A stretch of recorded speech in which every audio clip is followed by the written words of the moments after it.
Boxing Truth here. Alright, another request from one of my subscribers, from Abaddon the Slayer. Let's talk about Callum Smith. How good is Callum Smith?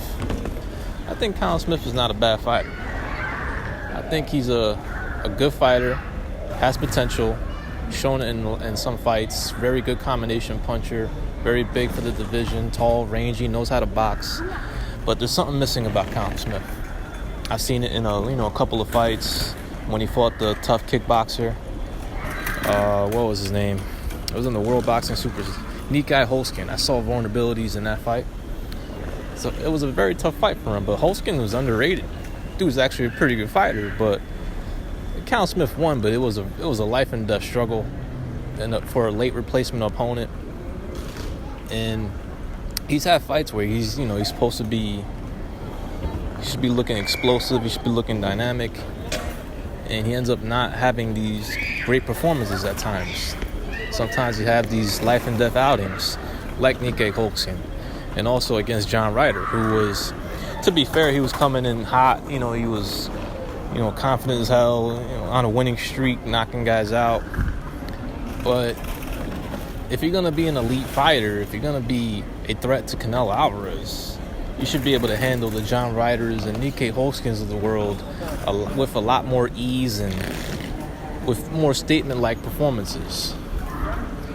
But he is a hot and cold fighter. He can look good against a certain opponent, but then when he's matched against a tough opponent like a John Ryder or a Holskin, then that's the way he's gonna look. He's gonna barely edge the fights out.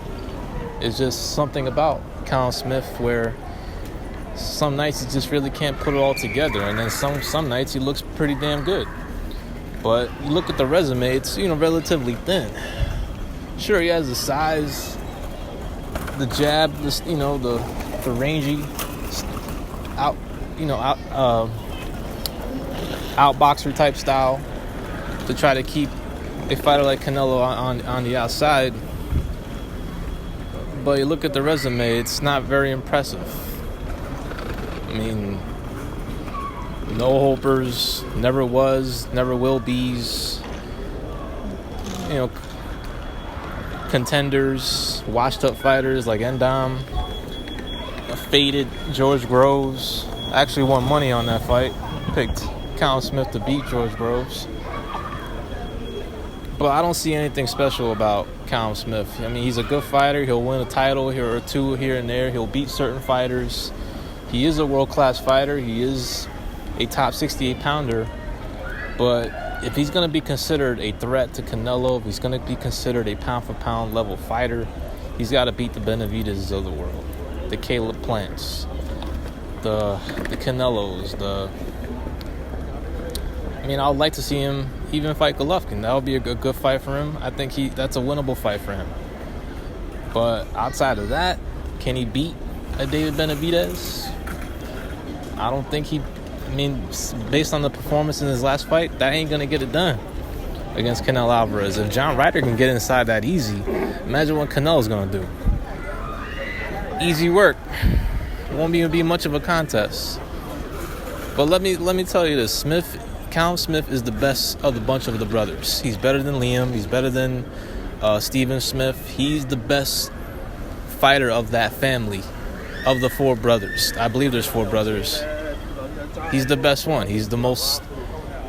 He's the one with the most potential, and he's won a world title. He's won the World Boxing Super Series, but he still doesn't have that elite name on his resume. And until we see that fight, then we really can't say that Callum Smith is a pound-for-pound level fighter. Definitely not. Doesn't have the credentials, doesn't have the accomplishments in terms of opposition. Very relatively thin resume, but he is a good fighter, the best of the Smith brothers, but he's not on the level of Canelo Alvarez. This is Boxing Truth. I'm out.